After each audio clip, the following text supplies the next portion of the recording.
क्या हाल है दोस्तों। मैं हूं विकास तोमर, आपके अपने trustworthy channel study for civil services पे आज चालू कर रहे हैं हम लोग यूपीएससी के लिए डेली 10 क्वेश्चंस की जो है डेली वीडियो आएगा। ठीक, उससे प्रीलिम्स रिलेटेड जो टेस्ट सीरीज का मतलब पूरा जो है आपको यहाँ पे फ़ायदा कराया जाएगा फ्री में 10 मिनट में। ठीक है, तो चालू कर लेते हैं। यहाँ पे आप लोग जो है यहाँ पे हमारे जो पेड कोर्सेज चल रहे हैं, चाहे आईएएस हो चाहे पीसीएस हो, आप जो है इसको ज्वाइन कर सकते हैं। ये दो नंबर जो हैं ये गुरु मंत्र हैं आप लोगों के लिए। इस पे आप कॉल करिए और जानिए। ठीक है, देखिए पहला क्वेश्चन, देखिए यहाँ पे जो अपना वो रहेगा मोडस अप्रेंडी जो रहेगा वो ये रहेगा कि जो है आप लोग यहाँ से पॉज करके देख सकते हैं क्वेश्चंस। ठीक, यहाँ पे मैं आपको जो है बताऊंगा और फिर आप आंसर दीजिए। फिर उसके बाद आंसर आपका यहाँ पे बताकर कैसे क्वेश्चन करना है, क्या क्वेश्चन है, वो सब बताते हुए फिर उसका एक्सप्लेनेशन किया जाएगा। ठीक है, तो पहला क्वेश्चन आप यहाँ पे देख रहे हैं। यहाँ पूछा रहा है कि consider the following statement about earth के बारे में कुछ बातें की जा रही है। यहाँ देखिए बाइलिंगुअल है। ठीक, कोपरनिकस जो थे या प्रतिपादित करने वाला पहला व्यक्ति था कि पृथ्वी गोलाकार है। ठीक, स्फेरिकल है। दूसरी बात ये कही गई कि पृथ्वी के चुंबकीय क्षेत्र की धुरी का झुकाव पृथ्वी की भौगोलिक धुरी पर 23.5 जो है डिग्री है। ठीक है, और या फिर और तीसरा स्टेटमेंट है कि आपको earth magnetic field has reversed of every few 100,000 years. अब देखिए क्वेश्चंस पढ़ते ही आपको यहाँ पे ये देखना चाहिए, ये आप ध्यान रखिएगा, आगे देखना चाहिए कि करेक्ट पूछा है कि इनकरेक्ट पूछा है। फिर हर स्टेटमेंट का ट्रू एंड फॉल्स करते चलिए, हर स्टेटमेंट ट्रू एंड फॉल्स करते रहिए। जैसे आपको पहले पता है कि अच्छा ये तो फॉल्स है, तो आपने देखा ये 1 और डी दोनों में है 1, तो ये तो खत्म हो गए। अब ये दो बच्चे से इनमें से एक आंसर है, इनमें भी दो तीन कॉमन है, तो मतलब अगर हमें पता चल जाए तो हम निकाल लेंगे। और ये वाला जो सेकंड वाला भी जो है आपका गलत है, इसलिए यहाँ पे आंसर कौन सा हो जाएगा, यहाँ पे आंसर हो जाएगा सी, क्योंकि यहाँ पे एक्सिस अर्थ मैग्नेटिक फील्ड की नहीं है 23.5 जो है। ठीक, वो तो जो है आपका जो अर्थ है वो टिल्टेड है।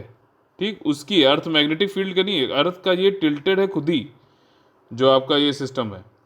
वो मैग्नेटिक फील्ड तो अलग चीज़ होती है ना, नॉर्थ साउथ वाली। ठीक है ना, तो इसलिए जो है यहाँ पे ऑप्शन नंबर सी आपका जो है वो सही हो जाएगा। ठीक है, यहाँ पे देखिए कुछ जानकारी इसमें यहाँ पे दी गई है कि अर्थ जो है रोटेट करता है वेस्ट टू ईस्ट, और आपका जो अर्थ है वो एक्सिस पे 23.5 जो है डिग्री वाला टिल्टेड है, और 365 दिन और जो है 6 घंटे, ये कितना 1/4 जो है आपको एक रिवोल्यूशन करने में टाइम लगता है। मरीना ट्रेंच सबसे डीपेस्ट पॉइंट है, हाईएस्ट पॉइंट जो है एवरेस्ट है। 4.6 बिलियन ईयर जो है आपका ये साल मतलब एज है हमारी अर्थ की। 23 घंटे 56 मिनट और 4 सेकंड लगते हैं, और जियोइड शेप है हमारे अर्थ का। ठीक, स्फीयर नहीं है, करेक्टली स्फीयर नहीं, जियोइड बोलते हैं, मतलब यूनिक है। ठीक, 71% वाटर है, 29% लैंड है। रिवोल्यूशन जो है करता 300 पैसे। अगला क्वेश्चन, क्वेश्चन नंबर 2 में जो है यहाँ पे 3 स्टेटमेंट दे रखे हैं। देखिए ऐसे ही करना है। अब 3 स्टेटमेंट दे रखे हैं, करेक्ट की इनकरेक्ट, करेक्ट पूछा गया। हर स्टेटमेंट को देखिए, ट्रू एंड फॉल्स अपना करते जाइए, फिर उसके बाद देखिए कौन सा स्टेटमेंट कौन सा ऑप्शन सही लग रहा है। तो पहले यहाँ पे बोल रहा है कि पैट्रिक गेडिस जो है वो नोन है आपका father of urban geography in Europe. जो अर्बन ज्योग्राफी के जो है ये जनक बोले जाते हैं पैट्रिक गेडिस। क्या स्टेटमेंट सही है? Secular shift of population, secular shift of population is migration align toward capital और मेट्रो, मतलब सब लोग जो है दिल्ली की तरफ भाग रहे हैं, या फिर महाराष्ट्र में तो मुंबई की तरफ भाग रहे हैं। ठीक, तीसरा स्टेट क्या स्टेटमेंट सही है कि गलत है? Patrick Geddes wrote the book environment race migration, क्या स्टेटमेंट सही है? नहीं, तीसरा स्टेटमेंट गलत है। अब तीसरा स्टेटमेंट किस में है? तीसरा स्टेटमेंट ए में है, तो इसलिए जो है ए तो हो नहीं सकता। ठीक, दूसरा, अब पहला स्टेटमेंट भी सही है और दूसरा स्टेटमेंट भी सही है, इसलिए ऑप्शन कौन सा हो जाएगा यहाँ पे? ऑप्शन हो जाएगा डी सही हो जाएगा। पैट्रिक गेडिस ने नहीं लिखी इन्वायरमेंट रेस और माइग्रेशन वाली, ये लिखी है आपकी ग्रिफिथ टेलर ने। ग्रिफिथ टेलर वही है जिन्होंने स्टॉप एंड गो डिटर्मिनेशन की बात करी थी, स्टॉप एंड गो डिटर्मिनेशन की। ठीक है, और जो बुक है कल्चर ऑफ सिटीज, ये थोड़ा सा अलग से एक्स्ट्रा इन्फॉर्मेशन है, देख लीजिएगा आप लोग। ठीक, क्वेश्चन नंबर 3 पे आते हैं। क्वेश्चन नंबर 3 में देखिए यहाँ पे कुछ स्टेटमेंट दिए गए हैं 4 कि जो है महिदास जो थे वो कंपाइलर थे ऐत्रेय ब्राह्मण का। ठीक, ऐत्रेय ब्राह्मण जो है उसके कंपाइलर थे, मतलब संकलन करता थे। सप्त स्वर वो होता ना, सारे गा मा पा ध है, तो वो सामवेद में था क्या, मेंशन्ड है, ये पूछ रहा है वो। ठीक, आपने देखा है, हाँ करेक्ट पूछा गया है। ठीक, यजुर्वेद में क्या है? एक रिचुअलिस्टिक वेद है, मतलब कर्म कांडीय वेद है। यजुर्वेद जो है डिवाइड किया गया 40 चैप्टर में। बताइए चारों स्टेटमेंट ही सही है कि कोई गलत है इसमें? बताइए आप लोग कौन सा स्टेटमेंट इसमें सही होगा। तीसरे क्वेश्चन के कौन से स्टेटमेंट जो है आपको यहाँ पे सही लग रहे हैं या गलत लग रहे हैं, बताइए। देखिए यहाँ पे सारे ही स्टेटमेंट सही हैं, सारे ही स्टेटमेंट सही हैं। यहाँ पे आपको जो सप्त स्वर था सारे पद में, वो सामवेद में ही है। बोला भी जाता है कि जो है म्यूजिक की शुरुआत वहीं से हुई है। यजुर्वेद जो है रिचुअलिस्टिक वेद है, 40 चैप्टर है, 1990 मंत्र हैं।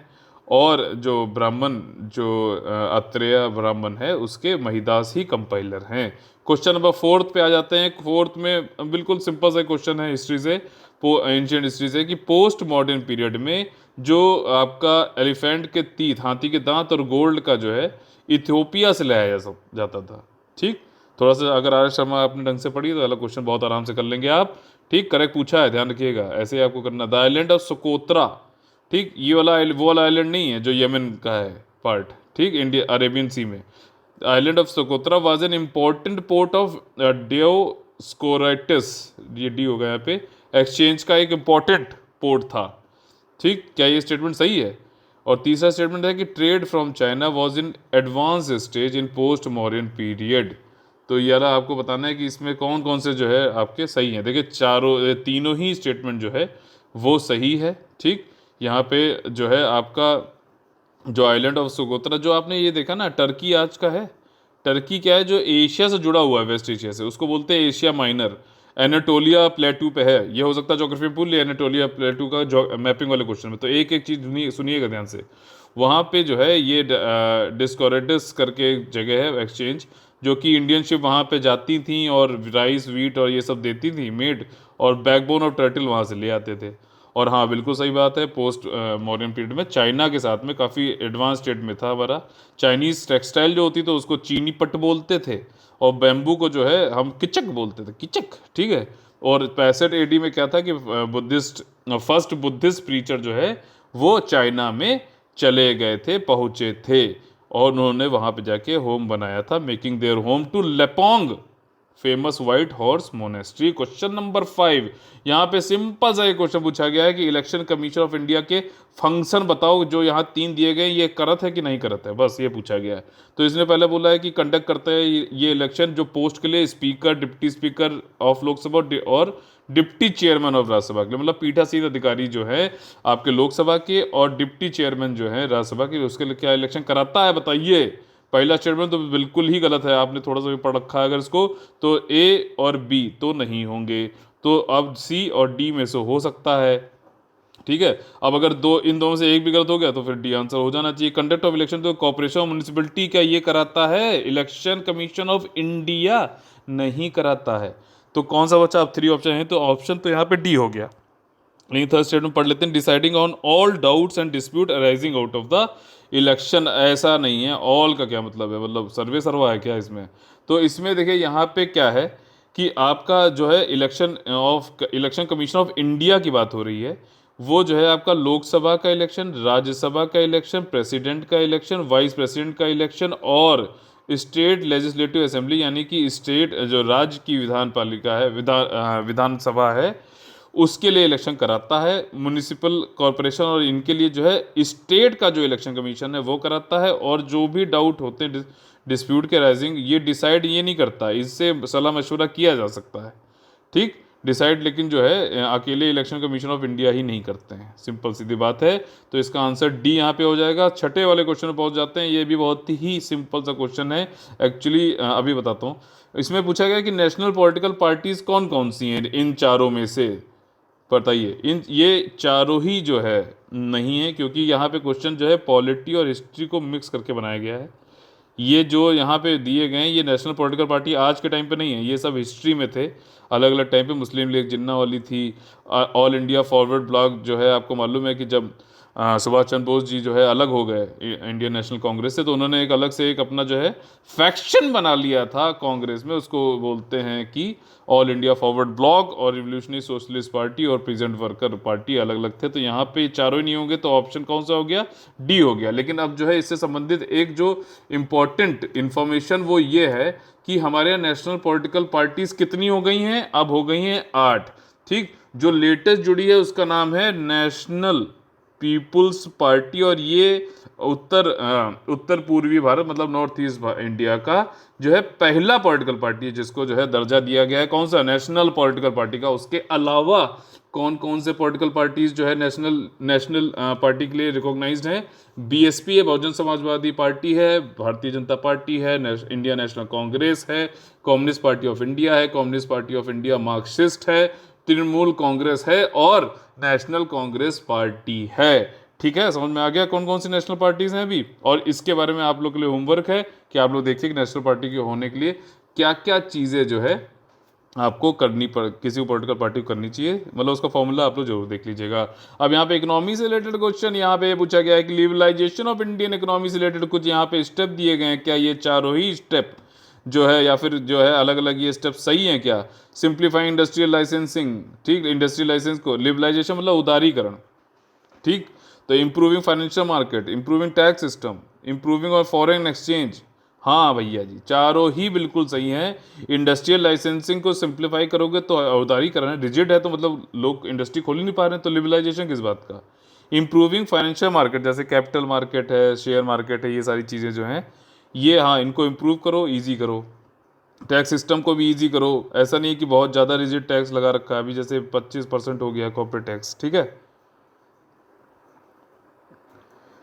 इसके बाद जो है ये आपका improvement in foreign exchange system की बात कर रहा है, मतलब जैसे पहले क्या था कि आरबीआई का कंट्रोल था फॉरेन एक्सचेंज में, ठीक, लेकिन अब हमने क्या कर दिया, इसको फ्लोटिंग कर दिया। जितना डिमांड है हमारे इंडियन रुपी का या सप्लाई है उस हिसाब से जो है मार्केट के हिसाब से हमारा एक्सचेंज रेट जो है सिस्टम अब डिटरमाइन किया जाता है, इसको बोलते हैं फ्लोटिंग। और पहले कौन सा था, वो बोलते थे कि डर्टी फ्लोटिंग वाला, मतलब कभी कभी जो है हम उसको जो है फिक्स्ड करते थे, फिक्स्ड एक एक्सचेंज रेट उठता था। अब जो है फ्लोटिंग है मैक्सिमम ऑफ द टाइम, लेकिन कभी कभी आरबीआई जो है जब जरूरत पड़ती है, बहुत ज़्यादा डिप्रिशिएट हो जाए वैल्यू रुपी की या अप्रिशिएट हो जाए, तब उसको इंटरफेयर करता है। क्वेश्चन नंबर यहाँ पे 7 का आंसर था डी। क्वेश्चन नंबर 8 में, अब यहाँ पे सारा एक्सप्लेनेशन था जो मैंने आपको वहाँ बता दिया।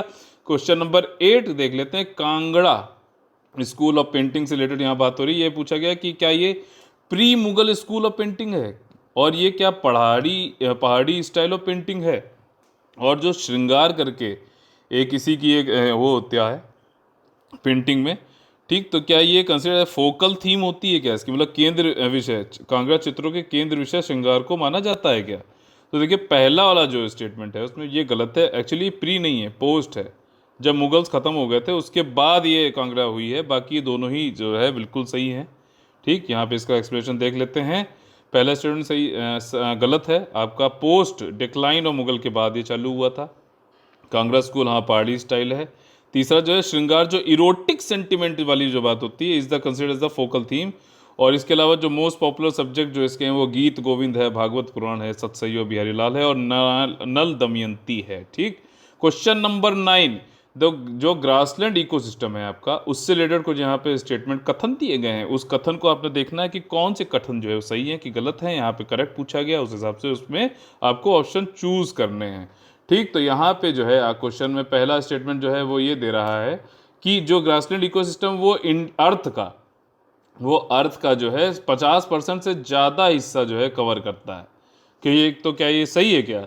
दूसरा ये है कि जो ग्रासलैंड इकोसिस्टम होता है उसको पंपास बोलते हैं हम ऑस्ट्रेलिया में। अब ये पढ़ते ही आपको जो है एनसीईआरटी का वो बॉक्स याद आ गया होगा कि किसको जो है ग्रासलैंड को कहाँ पे क्या चीज़ बोली जाती है।